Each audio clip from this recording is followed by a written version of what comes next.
Students, ये अब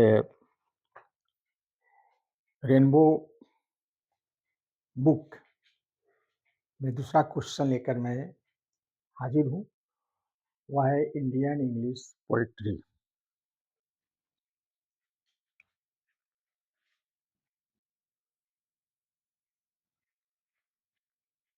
Indian English poetry पर एक नोट लिखना है। क्या? इंडियन इंग्लिश पोइट्री पर एक नोट देना है। और कभी-कभी एग्जामिनेशन में पूछ दिया जाता है कि किसी के केस में, इन द केस ऑफ, अब अभी जो इंटरमीडिएट की परीक्षा होती है तो उसमें कभी एक बार पूछ दिया गया in the case of Sarojini Naidu. तो ये in the case of rare रहता है। आपको सीधे जानना है इंडियन इंग्लिश पोइट्री पर एक नोट लिखना है। ये कब शुरू हुआ, उसका थीम क्या था और उसमें कौन कौन से कवि थे।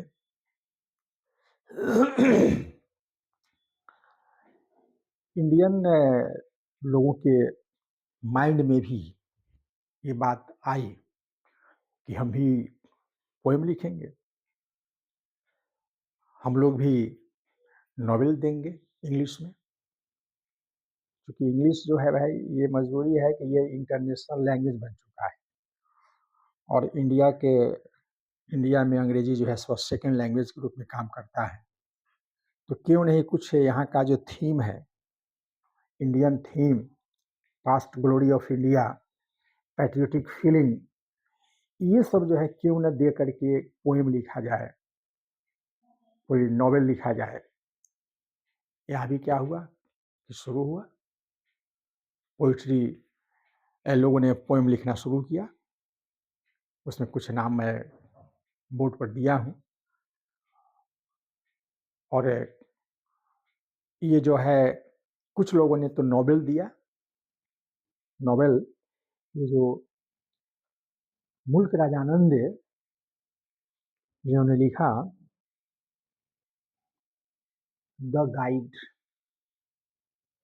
बहुत ही खूबसूरत नॉवेल है।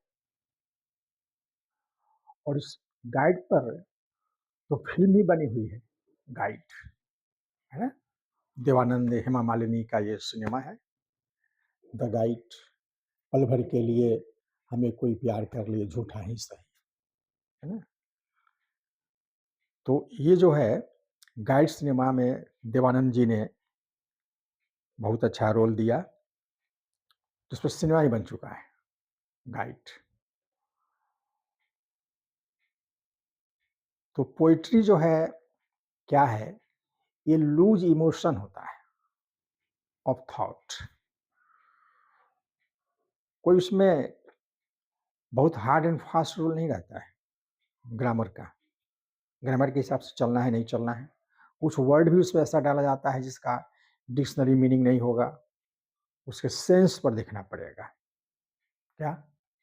सेंस देखना पड़ेगा, क्या है सेंस उसका, क्या उसका कनेक्शन है, जो ऑब्जेक्ट आपके पास है, जो नेचर में है, उससे क्या उसका कनेक्शन है, ये सब देखना पड़ता है। इसलिए उसको कहा गया लूज इमोशन ऑफ थॉट। कुछ पोएम तो ऐसा होता है जिसमें लिरिकल क्वालिटी रहता है। मैंने आपको लिरिकल क्वालिटी, लिरिक क्या है ये पढ़ाया है। फिगर ऑफ स्पीच चैप्टर में मैंने लिरिक के बारे में पढ़ाया है। ब्लैंक वर्स क्या होता है, तो लिरिक क्या है कि जिसको गा सकते हैं, दैट कैन बी संग। क्या मैंने कहा? दैट कैन बी संग, ये लिरिक का क्वालिटी होता है। तो थोड़ा सा अच्छा लगता है, सुनने में अच्छा लगता है, उसको हम गा सकते हैं। रैम स्कीम जैसे उसका होना चाहिए, A B A B, A A B B, sound जो प्रोड्यूस होगा उसके बीच में सिमिलरिटी रहना चाहिए। तो ये लिरिकल क्वालिटी होता है। कहीं कहीं पर लिरिकल क्वालिटी नहीं भी रहता है, तो अगर लिरिकल क्वालिटी नहीं है तो उसको ब्लैंक वर्स कहेंगे। तो ब्लैंक वर्स में कुछ कविताएं लिखी गई हैं, अच्छी अच्छी कविताएं हैं, तो चलिए, ये जो पोइट्री है, जिसे अमेरिका में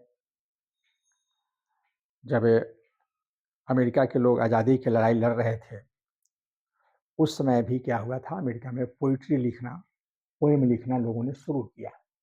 पोएम शुरू हुआ लिखना, और वो पोएम जो है सो ऐसा था कि देशभक्ति की भावना से प्रेरित था। पूरा कूट-कूट कर उसमें देशभक्ति की भावना भरी हुई थी, और उसी को आधार मान कर के लोगों ने कविता लिखना शुरू किया अमेरिका में। और ये जो वॉर ऑफ इंडिपेंडेंस जो चल रहा था, उस समय ये शुरू हुआ, और उसको आप कह सकते हैं अमेरिकन रेनेसां, पुनर्जागरण। अमेरिका में पुनर्जागरण मतलब कि वही स्वतंत्रता की लड़ाई लड़ी जा रही थी। स्वाभाविक बात है, लोग तो लड़ेंगे ही। देश आज़ाद नहीं है तो अपनी आज़ादी के लिए स्ट्रगल होगा, है ना, रिवॉल्यूशन होगा कि आज़ादी हमको चाहिए। तो उन लोगों ने लिखना शुरू किया, और हमारे इंडिया में ये 19th सेंचुरी के शुरू में ही ये लोगों ने लिखना शुरू किया। तो भाई आप देखें, इस पर एक नोट हमने लिखा। In America, American poetry began from the American war of independence. ये अमेरिकन वॉर ऑफ इंडिपेंडेंस जो शुरू हुआ था, उससे वह जो शुरू हुआ तो अमेरिका में लोगों ने पोएम लिखना शुरू कर दिया। दैट वाज बेसिकली पैट्रियोटिक, जो बेसिकली माने मूलभूत वह बात क्या था भाई, तो पैट्रियोटिक, उस कविता में पैट्रियोटिक फीलिंग भरा हुआ था, देशभक्ति की भावना भरी हुई थी। And can be called the American renaissance, और आप आसानी से उसको कह सकते हैं, उसको आसानी से कहा जा सकता है रेनेसां, अमेरिकन रेनेसां। अमेरिका में पुनर्जागरण काल शुरू हुआ, माने लोग जैसे जगे, है ना, for getting the power. Government मेरी होनी चाहिए, बाहर का गवर्नमेंट नहीं। बिल्कुल स्वाभाविक बात है। लाइक इन इंडिया, भारत में भी क्या हुआ, poetry began to be written as the early part of the 19th century. 19th century के शुरुआती दौर में ही इंडिया में पोएम लिखना लोगों ने शुरू कर दिया। उसमें कुछ लोगों का नाम है, वह है डेरोजियो, काशी प्रसाद घोष, तोरू दत्त, मनमोहन घोष। ये लोग जो हैं शुरू से लिखना शुरू किया। The themes of the poem were, जो सारांश थे भाई उनके, मूलभूत बात क्या था, तो concern with patriotism and glory past of India. यहाँ के लोगों ने भी लिखना शुरू किया, उसमें देशभक्ति की भावना है, और glory past of India, India का जो पास्ट था बहुत सुंदर था, सोने की चिड़िया इसको कही जाती थी। लेकिन यहाँ पर बहुत लोगों का आक्रमण हुआ और सभी लूट करके चले गए, सब लुटेरा आए और लूट करके चले गए। तो ग्लोरी पास्ट ऑफ इंडिया, जो पास्ट हमारा देश क्या था, हिंदुस्तान क्या था, कितना अच्छा था, कितना सुंदर था, उसके बारे में लोगों ने लिखना शुरू किया। Sarojini Naidu started to compose poems.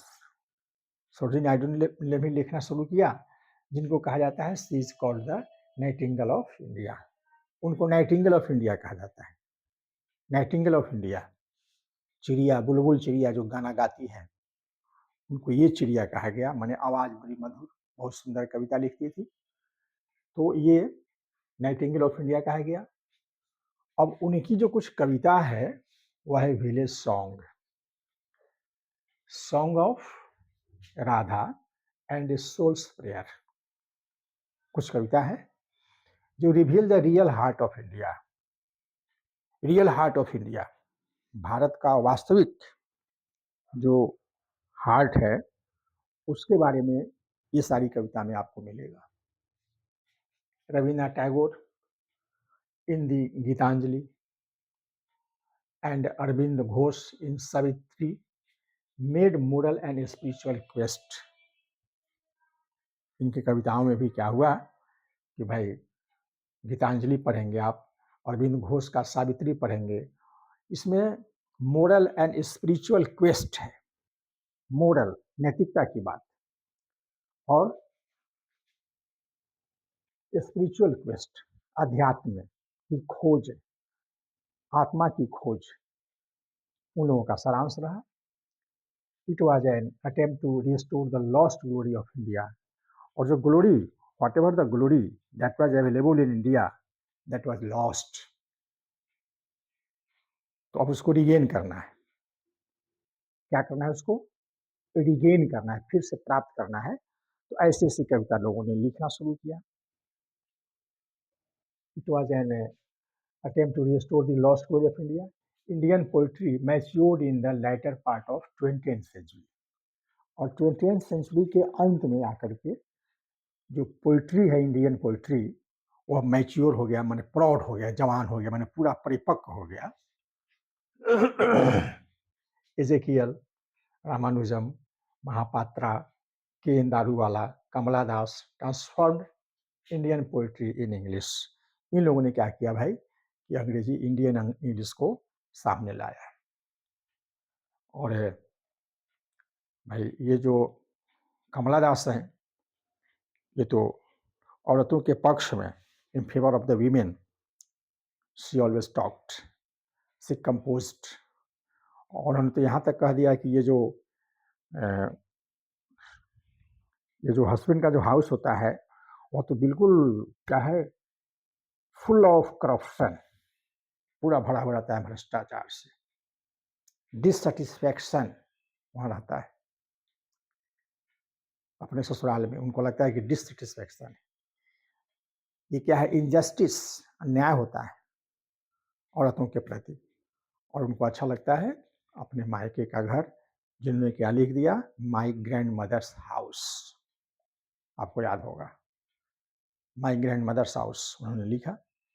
तो ये जो है इंडियन पोइट्री इन इंग्लिश, उन्होंने दिया बहुत सारी कविताएं। तो इस प्रकार से फ्रेंड्स ये क्वेश्चन अब समाप्त होता है। अब मैं नेक्स्ट वीडियो लेकर के आऊँगा, तब तक आपसे मैं इजाज़त चाहूँगा। आप हमारे वीडियो को देखें, इसको शेयर करें, और पूरा इंटरमीडिएट का जो सिलेबस है, +2 का सिलेबस, आर्ट्स साइंस कॉमर्स, उसी के संदर्भ में मैं ये सब काम कर रहा हूँ, और पूरी जानकारी मैं आपको दूंगा। इंटरमीडिएट +2 का जो सिलेबस है बिहार बोर्ड, और वैसे ये जो चैप्टर जो स्टोरी ऑफ इंग्लिश में पढ़ा रहा हूँ तो सबको जानना जरूरी है, हर परीक्षा के लिए जानना जरूरी है। कंपटीशन की परीक्षा हो या क्लास की परीक्षा हो, मैट्रिक के विद्यार्थी हो, मैट्रिक के विद्यार्थियों के लिए, इंटर के विद्यार्थियों के लिए, और जो भी विद्यार्थी हैं उनके लिए मैंने ग्रामर दिया है, पूरा ग्रामर है, उसमें कहीं मैंने किसी चीज़ को नहीं छोड़ा है, इससे मेरा ग्रामर तो आप पढ़ ही सकते हैं। और लिटरेचर जो है वह है, तो जो 12th क्लास के होंगे, 12 +2 के होंगे, उनके लिए है। और ये जो स्टोरी ऑफ इंग्लिश है तो सभी के लिए है, कोई कंपटीशन का विद्यार्थी अगर है, तैयारी कर रहा है, तो उसके लिए जानना जरूरी है। तो हम नए वीडियो के साथ आ रहे हैं, तब तक आप इंतजार करें। जय हिंद, जय भारत।